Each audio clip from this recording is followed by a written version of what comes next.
Good morning po mga kapatid. Good morning po sa mga kasama po natin online. Maraming mga tao ang naging busy nung February 14. Naging busy pagbili ng bulaklak, mga tsokolating hugis puso, mga pagsiset ng date, ng dinner with someone dahil araw daw ng mga puso, kaya araw ng kanilang pag-ibig sa mga taong minamahal nila. Pero kung maraming mga naging masaya, marami din naman naging malungkot, umiiyak, kasi natapos ang February 14, single pa rin sila. Sabi nga ng isang post sa Facebook, yun daw pong mga tsokolate, bouquet of chocolate, 1.5, isang araw lang ubus na. Samantalang yung gasol, 1.1 lang, good for 1 month pa, Yan ang mga post ng mga bitter. Kasi hanggang ngayon walang pag-ibig, walang umiibig sa kanila at gustong idamay ang iba. Bakit nga ba masyado ang pagbibigay halaga ng tao sa pag-ibig, sa buwan ng mga puso o sa salitang sanlibutan ay Valentine's Day? Tulad natin, di ba tayo as a church, tuwing February, meron tayong mga activities like couples fellowship. Mamaya po yan. Kaya sa lahat ng mga mag-aasawa, huwag po kayong a-absent. Umattend po kayo. Lalo sa mga hindi nakapag-date nung February 14, o chance nyo na, na makadate ang asawa nyo. Mamaya po yan para po sa ating pong couples fellowship, 4 p.m. dito po sa kapilya. So sa lahat ng mag-aasawa, attend po kayo, ha? Actually, ayon sa pag-aaral, one of the most asked question in Google, what is love? Maliit pa akong bata, yan na ang tanong. Nausuhan ba kayo ng Islam book? Yung mga, ngayon yata di na uso sa mga, generation na sila ngayon? Gen Z na, o kahit mga millennials, hindi na yata uso ngayon, pero sa atin, di ba, mga above 40s, ayan, what is love? Noon pa yan na ang tanong, hanggang ngayon, yan pa rin ang tanong, what is love? Bakit? Because our greatest need in life is love. To love and to be loved. Ang magmahal at mahalin tayo in return. Kaya nga enjoy na enjoy tayo kapag ang pinag-uusapan, love. Kaya tutok na tutok kayo, tingnan yung katabi nyo, Kapag ang kwentuhan ng mga magkabarkada ay tungkol sa pag-ibig, talaga namang interesado, mga kinikilig, happy ang lahat. Kaya maging ang mga tambalan sa mga pelikula, patok na patok. Diba? Kaya laging merong love team mula noon. Kasi nga, yan ang mga pumapatok sa mga tao. Kasi gustong-gusto nila yung pag-ibig. Kaya kapag lumalabas ay mga bagong kanta, mga love songs, diba? Patok agad sa mga tao, trending agad. Because we enjoy hearing love songs. Dahil ang ganda, ang saya, ang kulay ng buhay, depende kung may minamahal at may nagmamahal sa atin. Pero yung love, huwag niyong hanapin lagi sa tinatawag nating romantic love. Kaya huwag niyong hanapin lagi sa opposite sex. Dahil kung minsan at madalas, wala yun. Pwede mo naman yung love, pwede naman sa aso lang yun, sa pusa, sa orchids, sa biyana, sa magulang, sa mga anak, o kahit saan pa man, pwede mo namang doon iukol yung pag-ibig kung talagang walang romantic love. Dahil yung pag-ibig na yan ay pwedeng ibigay kahit kanino. At ang pinakamahalagang pag-ibig, siyempre yung pag-ibig ng Diyos at pag-ibig natin sa Kanya. John 3:16, For God so loved the world that He gave His only Son. Tunay po na mahal tayo ng Diyos. Walang duda. Huwag yung pagdududahan yan. Kasi maraming mga tao, even Christian, pag mayroong mga problema, anong tanong agad? Di na yata ako mahal ng Diyos. Tigil kayo, dramang bukid dyan. Dahil hindi naman totoo yon. Kasi mahal na mahal tayo ng Diyos at hindi nagbabago ang pagmamahal niya sa bawat isa sa atin. At ang patunay ng kanyang pagmamahal nung ipadala niya ang kanyang bugtong na anak ng ating Panginoong Hesus sa katubusan ng ating mga kasalanan. Kaya naman, marapat lamang nasuklian ng pag-ibig ang pag-ibig niya sa atin. Dahil mahal na mahal tayo ng Diyos, suklian natin ng pagmamahal ang kanyang pagmamahal sa atin. But how to love God? Yan ang magandang tanong. How can we love an invisible God? Paano nga ba natin maiibig ang Diyos na hindi naman natin nakikita? We believe na narito siya kasama natin. Di ba kasi sabi ng Bible, 2 o 3 nagkakatipon, naroon siya sa kalagitnaan natin. So, alam natin nariyan siya, ang presensya niya narito, pero hindi naman natin siya nakikita. Sa paano mo mamahalin ng Diyos na hindi mo nakikita? Yung aso, madaling mahalin. Himas-himasin mo lang, ipasyal mo, pakainin mo araw-araw, yung aso, pakiramdam niya, mahal na mahal mo. Tama? Nararamdaman niya yun. Kasi madali namang iparamdam ang pagmamahal pag nakikita mo. Yung boyfriend, yung girlfriend, yung asawa, bigyan mo lang ng chocolate, bigyan mo lang ng bulaklak, lalo na bigyan mo lang ng pera. Ano? Alam niya, mahal na mahal mo na siya. Ano? Diba? O, mararamdaman na niya na mahal mo. Pero, paano ang Diyos? Paano mamahalin ng Diyos na hindi naman natin nakikita? Tinalakayan mismo ng ating Panginoong Hesus sa Marcos 12, 28 hanggang 30. Let's start in verse 28. Ang kanilang pagtatalo ay narinig ng isa sa mga tagapagturo ng kautusan na naroon. Nakita niyang mahusay ang pagkasagot ni Jesus sa mga Saduceo, kaya siya naman ang lumapit upang magtanong, alin po ba ang pinakamahalagang utos? So as you can see, merong nagaganap po na question and answer between the people and Jesus. So nagturo ang Panginoon, nagtanong ang mga tao, at habang sila nagtatanungan, namangha ang lahat, lalo na yung iskriba, pag sinabing iskriba, mga tagapagturo ng kautusan, dahil nakita niya na napakahusay, napakagaling ng pagkasagot ng Panginoong Hesus. Kaya siya naman ang nagbaka sakaling magtanong sa ating pong Panginoong Hesus. So ang bitbit niyang tanong, sabi niya, Guro, alin po ba ang pinakamahalagang utos? Among all commandments, which is the most? Yan ang kanyang tanong. Verse 29 to 30, sumagot si Jesus, ito ang pinakamahalagang utos. Pakinggan mo, Israel, ang Panginoon mong Diyos ang tanging Panginoon. Ibigin mo ang Panginoon mong Diyos ng buong puso, buong kaluluwa, buong pag-iisip, at buong lakas. Ito ang pinakamahalagang utos, sabi ng ating Panginoong Hesus. Love God with all your heart, with all your soul, with all your mind, and with all your strength. In other words, mahalin ang Diyos ng lahat-lahat. Mahalin ang Diyos ng higit sa lahat, todo bigay. Pag sa Diyos, sabi nga ng mga naglalarong mga bata, pati pamato, itataya mo na. Ganun ang pag-ibig natin sa Diyos. Ito todo mo lahat. So parang madaling sabihin yun, madaling isipin yung sagot na Jesus na mahalin mo ang Diyos ng buong puso, buong kaluluwa, buong pag-iisip at buong lakas. Pero mahirap gawin yun.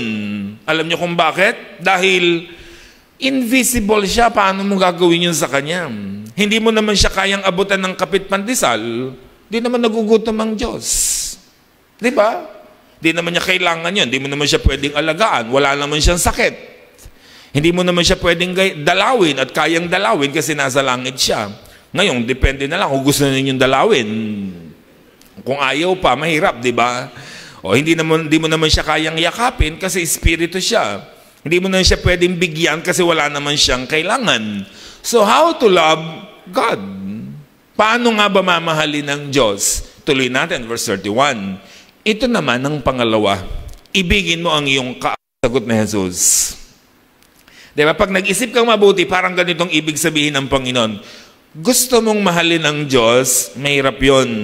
Pues, mahalin mong yung kapwa tulad ng pagmamahal mo sa sarili mo para mo na rin minahal ang Diyos. Because the best way and the easiest way to love God is to love others. To love God is to love others. 1 John 4, 20-21. Ang nagsasabing iniibig ko ang Diyos, subalit napupuot naman sa kanyang kapatid, ay isang sinungaling.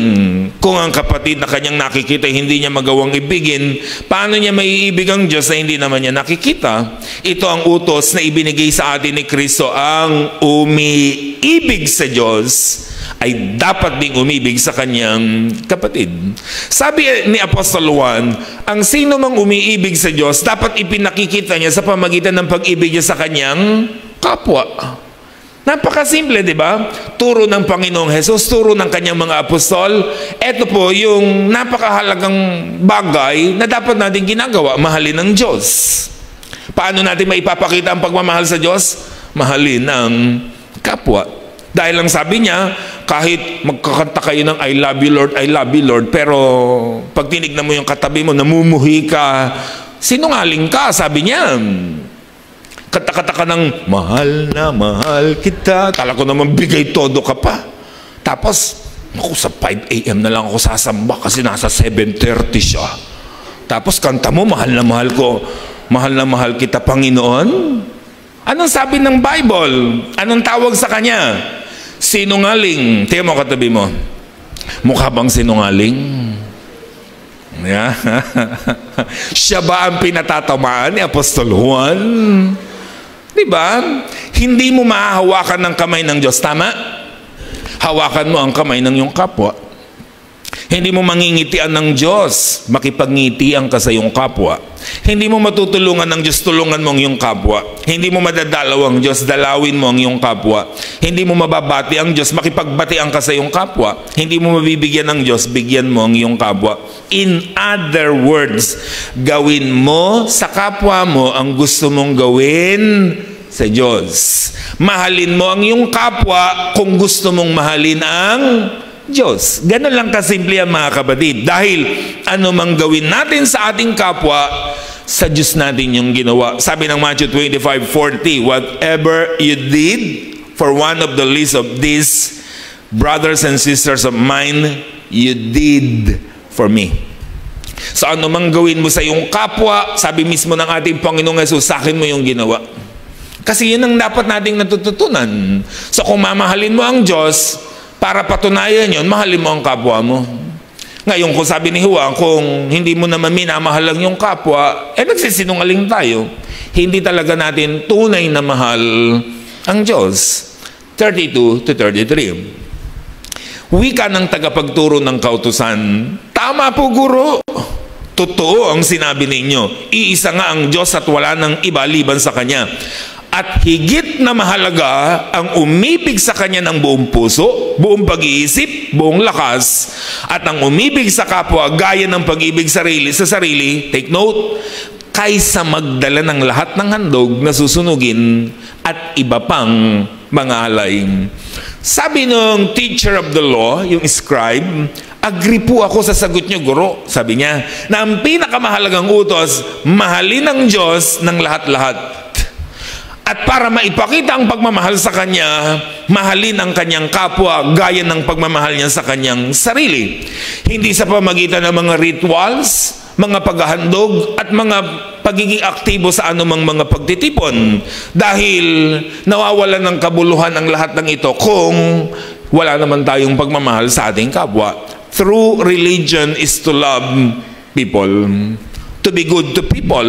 Ngayon, kung masipag ka lang sa gawain, lagi kang nasa provincial convention, lagi kang national convention, kahit sa lupalop ng dalhin sa buong Pilipinas ang convention, naroon kayo. Tapos, kinamumuhian naman ninyo ang inyong kapatid, kinamumuhian naman ninyo ang inyong kapwa. Anong ibig sabihin nun? Sabi nung scribe, di walang kwenta yung pag-ibig mo. Kasi ang tunay na patunay ng pagmamahal sa Diyos ay ang pagmamahal sa kapwa gaya ng pagmamahal sa sarili. Kasi nga, ang true religion is to love people. Do you remember the Good Samaritan? The story of Good Samaritan? Di ba meron isang binugbog, iniwang halos patay, pagkatapos ay may dumaang saserdote. Ano ang saserdote? Kinikilalang relihiyoso, maka-Diyos, di ba? Tagapagturo ng salita ng Diyos, kinikilala sa spiritual na bagay, pero anong ginawa niya? Walang aplikasyon ang kanyang mga sinasabi. Walang aplikasyon ang kanyang mga rituals. Walang aplikasyon ang kanyang mga pagiging aktibo sa templo. Dahil hindi niya ipinakita ang pagmamahal niya sa kanyang kapwa. Nilampasan yung nangangailangan ng tulong. Dumaan ng Levita, kasamahan ng saserdote sa templo. Ganon din. So imagine nyo mga kapatid, mga relihiyosong tao, taong simbahan, taong templo, pero hindi nagpakita ng pagmamahal sa kapwa. Sila yung nagtuturo ng mahalin mo ang Diyos, mahalin mo ang iyong kapwa. Sila po yung nagtuturo sa templo. Sila yung gumagawa ng mga spiritual rituals ng mga mananampalataya, mga Israelita. Pero ang ending, silang hindi nagpakita ng pagmamahal sa kanilang kapwa. Diba? Yan yung tinatawag natin mga kapatid na panlabas ang pag-ibig nila sa Diyos. Wala sa loob. Samantalang yung itinuturing na masama, yung Samaritano, kasi pag sinabi Samaritano sa kanilang panahon, yan yung mga masasama. Yan yung hindi mo aasahang magiging mabait. Yan yung hindi mo aasahang gagawa ng mabuti sa kapwa. Baka nga yan pa ang itinuturing na ng hold up at bumugbog. Kung halimbawa merong isang krimen, sa Samaritano agad ang dadamputin. Ganyan po yan. Pero siya pa ang nagpakita ng pagmamahal sa kanyang kapwa. Kaya alam niyo ang pagiging mabuti, pagiging relihiyoso, pagiging makadiyos, wala naman sa itsura. Tayo mo katabi mo. Di ba wala sa itsura niya? Pero mabait yan. Relihiyoso yan. Makadiyos yan. Wala lang sa itsura ko minsan. Pero ganun ang point mga kapatid. Santiago 1:26-27, kung inaakala nino man na siya relihiyoso, ngunit hindi naman siya marunong magpigil ng kanyang dila, tinadaya lang niya ang kanyang sarili. Walang kabuluhan ng kanyang pagiging relihiyoso. Ang relihiyon na dalisay at walang dungi sa harap ng Diyos at Ama na ay ito: pagtulong sa mga ulila at mga biyuda sa kanilang kahirapan at pag-iingat sa sarili upang huwag mahawa sa kasamaan ng mundong ito. Ang tunay na pagiging relihiyoso, sabi ni Santiago, ay yung pagtulong, pagmamahal, pagpaparamdam ng pagmamahal doon sa mga nangangailangan. Sa kanilang panahon, iyan lang naman yung dalawang kinikilalang sobrang hirap at sobrang nangangailangan, mga ulila at mga biyuda na mga babae. So sabi ni Santiago, ngayon, active na active kayo sa church, dalo kayo ng dalo, pero wala kayong ginagawang pagtulong sa mga ganyan. Sabi ni Santiago, hindi totoo ang pagiging relihiyoso nyo. Dahil ang tunay na pagiging relihiyoso, sabi niya, ang tunay na pagiging makadiyos, yung marunong siyang tumulong sa kanyang kapwa, lalo na sa mga nangangailangan. Naalala niyo yung Matthew chapter 25, nung ipasilip ni Jesus yung magaganap sa huling araw. Sabi niya, titipunin niya ang lahat ng tao at hahatiin niya sa dalawa. Kanan, kaliwa, tupa, kambing. Lahat ng nasa kanan ang sasabihin niya, manahin niyo ang kaharian ng Diyos dahil nagutom ako, pinakain niyo ako, nauuhaw ako, pinainom niyo ako, nagkasakit ako, dinalaw niyo ako, napunta ako sa kulungan, dinalaw niyo ako. Kayo namang nasa kaliwa, sabi niya, diyan kayo sa impyerno, magdusa kayo diyan sa apoy. Kasi nagutom ako, di niyo ako pinakain, nauuhaw, di niyo ako pinainom, nagkasakit, na ospital, ako ay nakulong, di niyo ako dinalaw. Anong tanong nila? Kailan po namin nakita na kayo nagutom, nauuhaw, nagkasakit, nakulong, etc., etc. Yan ang sagot ng Panginoong Jesus. Sabi niya, whatever you did for one of the least of these brothers and sisters of mine, you did for me. Ano mang gawin nyo at hindi nyo gawin sa inyong kapwa, sa akin nyo yung ginawa. Sabi ng ating Panginoong Jesus. Kaya alam nyo, maging sa huling araw, yan ang pinahahalagahan ng Panginoon. Hindi yung tatanungin ka, ilang convention ang dinaluhan mo? Ilan ang ministry mo sa church? 3? Hindi naman ganun ang itatanong. Nagpapakanta ka na, tumutugtog ka pa, nagaganito ka, nagaganyan ka pa, nagtuturo ka pa ng Sunday school, etc. Wow! Ang galing mo, sabi siguro. Pero wala kang pag-ibig sa iyong kapwa. Dami mong kinamumuhian, dami mong iniiwasan, sabi niya, hindi yan ang tunay na gusto ko. Ang gusto ko, sabi niya, yung nagmamahal sa kanyang kapwa. Because lack of charity, lack of love for people, gravely offends God. Alam niyo ba kung anong isa sa mga ayaw ng Diyos? Kinamumuhian ng Diyos, yung hindi tayo nagbibigay ng pagmamahal, nagpapakita ng pagmamahal, nagkakait tayo ng tulong sa mga dapat tulungan, lalo na kung able naman tayo to help. Tandaan niyo mga kapatid, mas mataas ang katungkulan niyo sa buhay, mas marami dapat tayong natutulungan. Mas madaming pera, mas madaming dapat natutulungan. Sabi nga ng Lucas 12:48, ang binigyan ng maraming bagay ay hahanapan ng marami. At ang pinagkatiwalaan ng lalong maraming bagay ay pananagutin sa marami. Diba? Sa madaling salita, ang ibig sabihin, pinagkatiwalaan kita ng malaki, ng marami, malaki ang dapat mong ginagawa sa iyong kapwa. Yan ang dapat nating natututunan. Mas maraming ibinigay sa iyo, mas malaki ang pananagutan mo. Kaya dapat nagagamit natin sa pinakamabuti at pinakamahusay anumang ipinagkakatiwala ng Diyos sa buhay natin. Do you remember Sodom? Ano ba nangyari sa Sodoma? Binarbecue ng Diyos. Kaya sinunog yan. Ano po? Anong dahilan? Siyempre, ang alam natin, sexual immorality. Ano po? Lalaki sa lalaki, babae sa babae. Yan yung talagang major sin ng Sodoma. Pero alam niyo mga kapatid, marami pang kasalanan ng Sodoma. More than that. Diba? Ang dami niya kung bakit sila binarbecue. Sabi ng Ezekiel 16:49-50. Now, this was the sin of your sister Sodom. Ito mga kasalanan ng Sodoma, sabi ni Ezekiel. Kaya sila binarbecue. She and her daughters were arrogant, overfed, unconcerned. They did not help the poor and needy. They were haughty and did detestable things before me. Yung detestable things before me, yan yung sexual immorality. Pero more than that, marami pa silang kasalanan ginagawa. So sabi niya, therefore, I removed them when I saw it. Ito ang kasalanan ng Sodoma. Sabi niya, arrogante sila. Mayayabang. Bakit sila mayayabang? Marami silang pera. Mayaman ng Sodoma. Overfed. Sobra-sobra ang kanilang mga luho, ang kanilang pagkain. Unconcerned. Wala silang pakialam sa nagugutom. Wala silang pakialam sa nangangailangan. Rich but unmindful. Wala silang pag-iisip para sa iba. And did detestable things before God. That is sexual immorality. Lalaki sa lalaki, babae sa babae. So one of many sins of Sodom, kaya sila pinarusahan, lack of love, lack of charity to people. Hindi lang sexual immorality ang kasalanan nila. Isa pang malalim na kasalanan nila, hindi sila nagparamdam ng pagmamahal sa kanilang kapwa even though they were able to do it.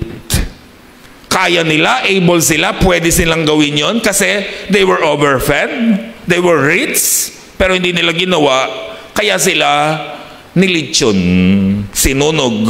Yun ang ibig sabihin. Alam niyo ang problema sa buhay natin. Puro tayo rituals, puro tayo tradition, puro tayo activities. Pero ang mahalaga pala sa Diyos, tumulong ba tayo sa kapwa as a church? Sa mga nangangailangan? Nagpakain ba tayo sa nagugutom? Bumibisita ba tayo sa nagkakasakit? Nakikiramay ba tayo sa mga nagluluksa? Baka masyado tayong busy sa maraming bagay but we neglect helping and loving others, most especially the needy. Ulitin natin, because the easiest way to love God is to love people. Mahalin ng kapwa bilang patunay ng pagmamahal natin sa Diyos. What does it mean? Pag sinabi mong love your neighbors as yourself, mahalin mo ang iyong kapwa gaya ng iyong sarili. Alam niyo ibig sabihin ng Panginoon nung sabihin niya yan? Ibig sabihin yan, kung paano mo gustong mahalin, ganun ang pagmamahal mong ipakita sa iba. Kaya sabi niya, mahalin mo ang iyong kapwa gaya ng pagmamahal mo sa iyong sarili. So kung paano mo gustong mahalin ka, ganun ka magmahal. Kung paano mo gustong itrato ka, ganun mo itrato ang iyong kapwa. Like for example, give to people as you like to receive. So kung paano mo gustong tumanggap, edi ganun ka rin magbigay. Kasi maraming mga tao, even Christian, ang gusto nila, lagi lang sila ang tumatanggap. Gusto natin laging recipient, pero ayaw natin nagiging giver. Kung gusto mo maging beneficiary, dapat nagiging benefactor din tayo. Kung gusto nating tumanggap, dapat nagbibigay din tayo. At kung ano ang gusto mong matanggap, ganun din sana ang ibinibigay natin. Kaya di ba tinuro natin lagi sa atin, ang pinakapamantayan dapat natin ng pagbibigay, ganito. Yung ibibigay mo yung sa iyong kapwa, pag ikaw ang tumanggap, sasaya ka ba? Diba? Kasi yun ang problema sa maraming mga tao, lalo na pag Pasko. Diba? Ang dami natin binalot. Usually, ang binabalot lang naman natin yung mga ayaw na natin, yung mga naroon lang, regalo lang sa akin to, babalutin mo, bibigay mo sa iba. Tapos kalendaryo, ganyan, ano. Mga kalendaryo pamimigay. Dati, yung uso pa yung good morning na towel, puro good morning ang lahat. Ano? Di ba? Oh. Ngayon, imagine niyo kung kayo ang tatanggap nun, sasaya kayo? Kaya ang pamantayan, kung paano mo gustong mahalin, ganun tayo magmamahal. So, give to people as you like to receive. Gusto mong makatanggap, magbigay ka. Ganun ang kailangan ginagawa. Halimbawa, basin ninyo, nagpalaba kayo, may labandera. Sabi mo, ang usapan natin, paglaba mo ako, 500. Babayaran kita. Ang problema mo, pati yata bintana gusto mo ipalaba sa kanya. Lahat na inilabas mo. Gusto mong sulitin ang 500. Pati, kunin mo na yung damit ng nanay at tatay dun sa bahay nila. Pati yung pinalaba mo. Diba? Halimbawa, kayo yung labandera, matutuwa kayo. Hindi ibig sabihin, that's the point. Ganun mo ba gustong itrato ng iyong kapwa? Ganun mo gustong mahalin ng iyong kapwa? So kung ayaw mong ganun, huwag mong gawin sa iba. Kung paano mo gustong mahalin ka, ganun ang dapat mong gawin.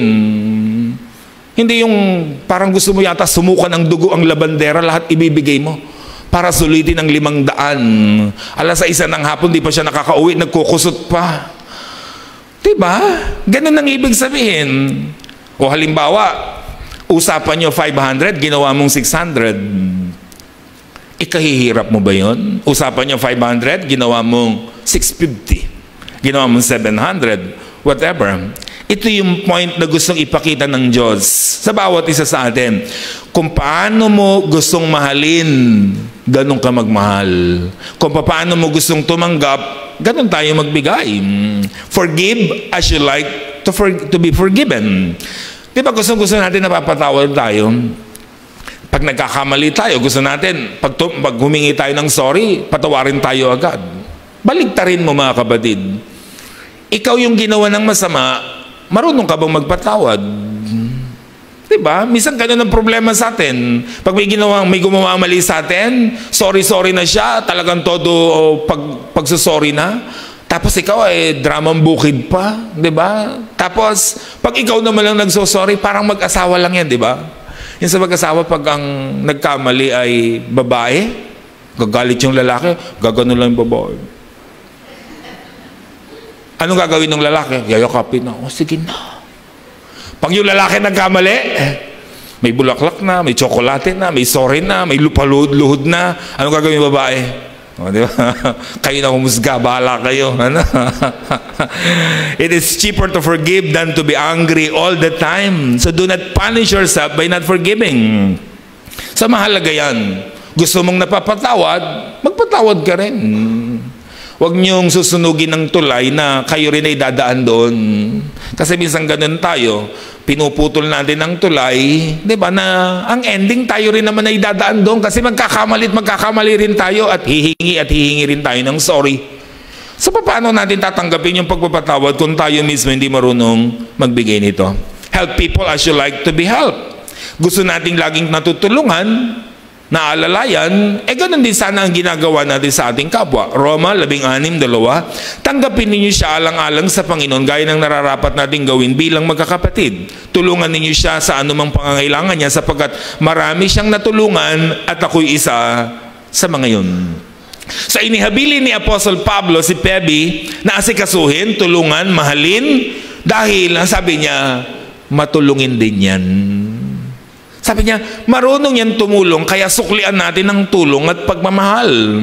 So ganun tayo mga kapatid. Pag ang tao marunong siyang tumulong, marunong siyang magpakita ng pagmamahal sa iba, yun din ang isusukli sa atin. Kaya si Pebi, sabi ni Pablo, mahalin natin to ha, tulungan natin. Ano mang kailangan niya, ibigay natin. Kasi nung tayo ang nangangailangan, yan ang kanyang ginawa. So matulungin siya, ngayon siya naman nangangailangan, tulungan natin siya. Understand as you like to be understood. Alam niyo, nagkakaroon ng problema ang lahat kasi hindi tayo marunong umintindi. Ang gusto natin lagi, tayo lang ang iniintindi. So kung paano natin gustong unawain tayo, ganun din natin uunawain ng ating kapwa. Respect people as you like to be respected. Kung paano natin gustong respetohin ng kapwa, ganun din tayo marumispeto. Comfort people as you like to be comforted.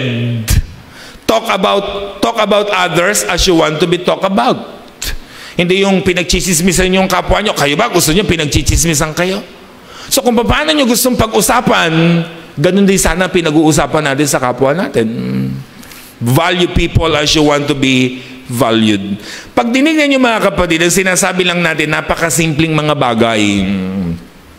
Kung anong gusto mong gawin ng kapwa mo sa'yo, ganun ang gawin mo sa kanila. Pero kadalasan yung mga simpleng yan neglected sa buhay ng mga mananampalataya. Humuhusay tayo sa Biblia, dumadami ang alam na verses, gumagaling sa maraming bagay, sumisipag sa gawain, gumagaling manalangin, pero walang love for fellow men, walang kwenta. Yan ang ibig sabihin ng Biblia sa atin. Remember this, love for people is the greatest measurement and standard of spirituality. Para malaman natin kung gaano tayo kabanal, kabuti, ka-spiritual. Hindi sinusukat kung ilang activity ang dinaluhan, ilang worship service ang pinuntahan, ilang ministry ang ginawa. No. Ang sukatan ng ating religiosity, ng ating pong godliness, is kung paano tayo nagmamahal sa ating kapwa. Kung nagpaparamdam tayo ng pagmamahal sa kapwa. Unang Korinto 13:11. Nang ako'y bata pa, nagsasalita akong gaya ng bata. Nagdaramdam akong gaya ng bata. Nag-iisip akong gaya ng bata. Ngayong maganap ang aking pagkatao, iniwan ko na ang mga bagay na pagkabata. Sabi ni Apostle Paul, yung ugaling bata, iniwan ko na kasi nag-mature na ako. Ngayon, kung kukuhanin natin ang application, ano ba ang isip bata? Ano ba ang ugaling bata? Pag sinabing bata, lover of self. Alam niyo, yung bata walang iniisip niya kundi sarili niya. Ako. Ganyan lang yan. Pag sinabi naman nating mature, ang nag-iisip na yan sa kanyang kapwa. Sa pangangailangan ng iba. Sa tayo bilang mga mananampalataya, iniiwan na natin yung isip bata. Yung pansarili lang. Tayo nagmamature na, iniisip na natin ang kapakanan ng iba. Nagmamahal na tayo para sa iba. Yan ang dapat nating natututunan. So tayo ba, nagmamature ba tayo? Paano natin malalaman kung nagmamature tayo? Kung nagpapakita tayo ng pagmamahal sa kapwa-tao natin. Sabi ng teacher of the law sa ating Panginoon, teacher of all the commandments, which is the most? Alin po ba ang pinakamahalaga sa lahat ng utos? Sagot naman ng Panginoon, love your God with all your heart, with all your soul, with your might, with all your strength. Mahirap po yata yun. Natural, hindi mo naman nakikita ang Diyos. Diba? Ngayon, pasimplihin natin, sabi ng Panginoong Jesus, mahalin mo ang iyong kapwa gaya ng pagmamahal mo sa iyong sarili. Yan ang pinakamahalagang utos na dapat mong ginagawa sa buhay. Diba? So gusto mong mahalin ang Diyos, mahalin mo ang iyong kapwa. Because the easiest way to love God is to love others. Let's pray. Lord, thank you po dahil mahal na mahal niyo po kami. At gusto po namin kayong suklian sa inyo pong pagmamahal sa amin sa pamagitan po ng pagmamahal namin sa amin pong kapwa. Kung meron pong mga tao sa paligid namin na mahirap mahalin, nahihirapan kaming mahalin sila dahil sa kanilang ginagawa, tulungan niyo po kami, Panginoon, na ang mensaheng ito'y makatulong para patuloy po na magparamdam kami ng pagmamahal sa kanila sa iba't ibang kaparaanan. Dahil yan ang turo niyo po sa amin. Kahit kaaway namin, mahalin namin. Kahit ano man ang ginagawa sa amin, pagpakitaan pa rin namin ng kabutihan. Dahil ang pinakamabisang paraan para maipakita namin ang pagmamahal namin sa inyo ay mahalin namin ang aming kapwa gaya ng pagmamahal namin sa aming sarili. Bigyan niyo po ng aplikasyon ito sa aming mga buhay. Huwag lang kaming nakinig, kundi patuloy na isabuhay namin ang mga salitang ito. Muli, ang blessing po ninyo sumagana sa amin in Jesus' mighty name. Amen.